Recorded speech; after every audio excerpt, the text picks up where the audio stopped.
Oh, you gotta be kidding me. You're here looking for someone? Maybe some missing senorita? Christ! What's gonna happen to me? Sorry! Bad traffic! One combat job will compliment the Hunnigan! Ready to die, rookie. No. This time, it has to be different. The long-awaited Resident Evil 4 remake is finally here, and it is absolutely incredible. Everything has been remade from the ground up to make it an amazing experience to play through without feeling like it strays too far from the original. So people who have played the original will still know the basic layout of most of the structures and how the overall gameplay works, while newer players will be able to catch on very quickly, and you'll still be able to have an incredible experience from start to finish. The story is the exact same as the original, with Ashley Graham, the president's daughter, being kidnapped on her way home from school one day and being brought to a remote village in Spain where Leon S. Kennedy, a rookie cop now turned Secret Service agent, is tasked with going into Spain, finding Ashley, rescuing her, and bringing her back home safely. Characters are arguably one of the most important parts of a game, because if you don't really feel or care for the characters, chances are you won't care for the story in its whole, which is important when you're trying to tell a story. So, starting off with the main character, Leon, in the original RE4, Leon felt a lot like an action hero, so he didn't really seem fazed by the things he fought. He also cracked a lot of jokes. Now in the remake, he seems a little more fleshed out, but he still has his action hero persona to a degree, and he tells jokes, but he reacts in a more believable way, with showing more emotions and swearing a lot more, which is something anyone in this situation would do. In the original, he swore a few times, but it was nothing huge. Now Leon is dropping F-bombs left and right, and gets believably annoyed at the villains he fights like Salazar and Sattler. Ashley Graham, the president's daughter and the main driving force of the whole game. She got a huge upgrade. In the original, she was just a damsel in distress and a blank slate and was very whiny the whole game. Now in the remake, she seems much more alive and isn't really a damsel in distress, as she can hold her own and helps Leon a few times. When you first meet her in the remake, she is still whiny and kinda has the like behavior and attitude about everything, but as the game progresses, she becomes a lot more helpful and a lot less whiny, which is great. Jack Krauser is Leon's commander, and just like in the original, he is one of the main villains of the game, but he is an absolute badass. In the original, he was a one-sided villain all the way to his death. But when Leon defeats him in the remake, he has a slightly touching moment when he says he trained Leon well, which was nice to see.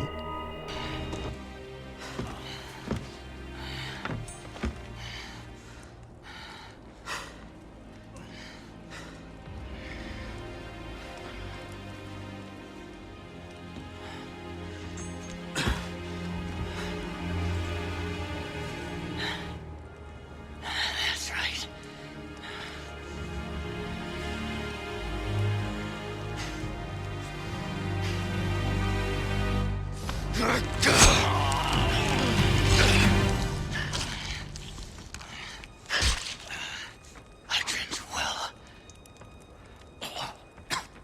Leon.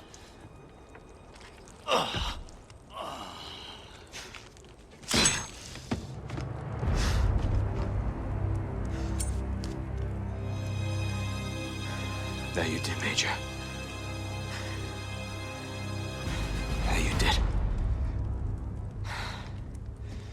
This scene that I'm looping right here shows just how awesome the cutscenes and the motion capture of this game is, because you can really see that Leon killing Krauser here does actually affect him, because at one point him and Krauser were really good friends and they had a chemistry and a bond together. So Leon essentially having to kill one of his friends is obviously taxing and tolling on him, and you can see it. Luis Serra got a lot more screen time in the remake, and they also expand his character a lot to make him not just the comedy relief, but he 100% still is cracking jokes, and he mainly just annoys Leon the entire game.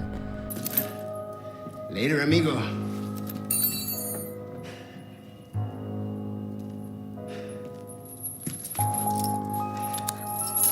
Wrapping up the last two characters, you have Ada Wong, who is the exact same as the original. She is a double agent that plays Leon and takes Las Plagas at the end.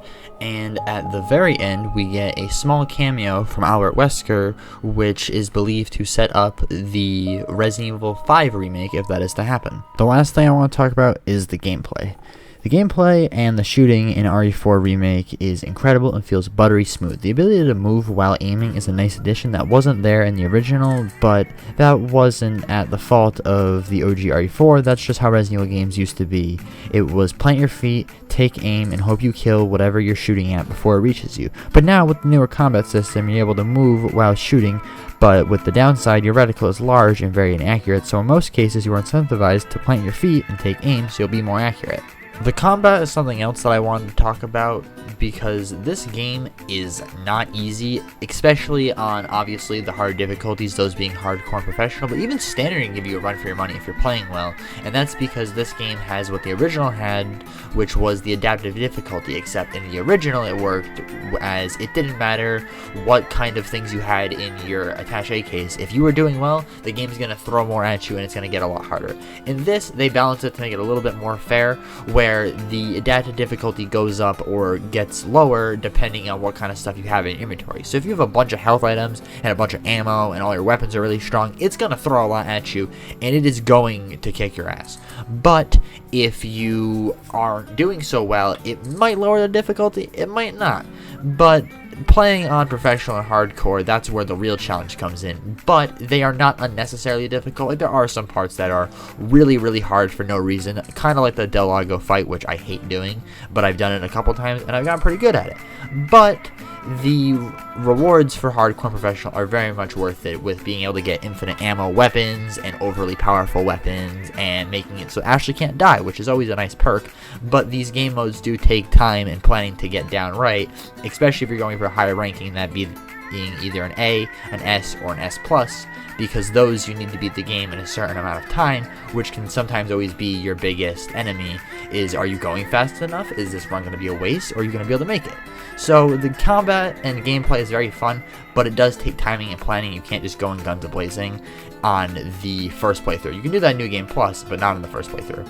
Continuing the gameplay discussion, another thing I want to talk about is the boss fights, because the boss fights are absolutely incredible and they are a just marvel to look at. They look so good and it's so awesome seeing all of the original bosses now in 4K, like Ultra HD, and see what this is probably what they wanted it to look like at the time. Like the facial features on the El Gigante and being able to see everything clearly now, it makes it like a menacing presence. And the original looked kind of goofy, but now you can really make everything on its face. It gives it that threatening, like, uh-oh, this is a real thing I have to fight right now. So while on the topic of boss fights, I figured why not do the other three. So continuing with Ramon Salazar, he's the main antagonist of the castle portion of the game, which is arguably the biggest part of the game with the most amount of stuff to do. But his boss fight is quite different from the original. In the original, he would mutate and he would stick himself to the wall and he would have a tentacle attack that he would just hit you with, right? And it was pretty much just deal as much damage to him as possible. In this, you still kill him by dealing as much damage as possible to him, but he no longer attaches himself to the wall and he moves around and he has like an acid attack he can hit you with. He still has his long sweeping tentacles and he has this one move where he'll go up into a corner of the room and he just launches at Leon. If he catches Leon, he has an insta-kill move where he eats you, which is very terrifying and nerve-wracking to play through, but also awesome to see that they also gave him a buff and that he's not just a regular just, hi, I'm stuck to the wall and now you have to shoot me as much as possible. There's actually some strategy when dealing with him in the remake, versus in the original it was just shoot till he's dead. Moving on to Jack Krauser, I had mentioned him briefly in the characters portion of the video at the start, but he has two stages to his boss fight, where you fight him normally as a human, and then second when he mutates, where he pretty much has a giant bone blade that comes out the side of his arm because his arm splits open, and then you fight him like that. Where this fight actually has a couple different ways you can do it.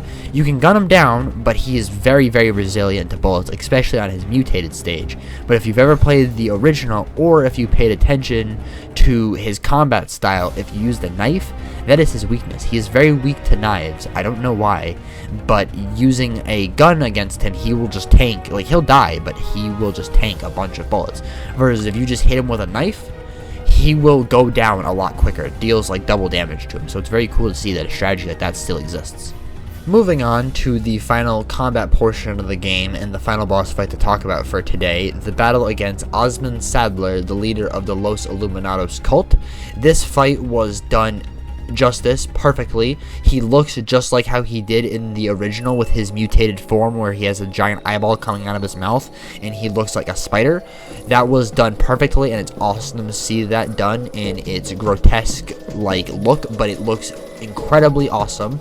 And this fight is not an easy one unless you're playing unassisted, but that's literally the easiest difficulty of the game, so obviously it's going to be quite easy. But this game does give you a run for your money, especially this battle on standard, and then definitely on hardcore, and most definitely on professional. I'm currently playing professional and finishing that up now, but that's besides the point. This fight has done immense justice to him as a character. He did not have much screen time in both the original and the remake, but being able to see him like this and having a whole fight dedicated towards him was awesome. So it is an incredible fight to round out an incredible game that was done even better in my opinion as the remake. And that about does it for my review of Resident Evil 4 Remake and why it's so incredible. So to finish it off, it is incredible because it builds upon everything the original had going for it, and it just expands the lore and shows you more about characters and delves more into the villains and more into just everything that was good about the first, but keeps what made the first so memorable by updating the gameplay and making it better and easier for people that aren't so used to the old school controls. They can pick it up and play and have fun, because the first one did take a little bit getting used to, but it wasn't too bad. But it was a game that should be played by everybody, and now it is even more accessible because the controls are easier, so it's better for somebody to play now than the original would be. And that about does it. So if you enjoyed the video, thank you for watching, and it would mean a lot to me if you hit the like button and subscribe down below. Comment on what you want me to review next, and I will happily do it. And right here on the right, there will be some more videos that I've made on The Last of Us and on Resident Evil. And make sure you hit the subscribe button to see more from me. That's all for now. Bye-bye.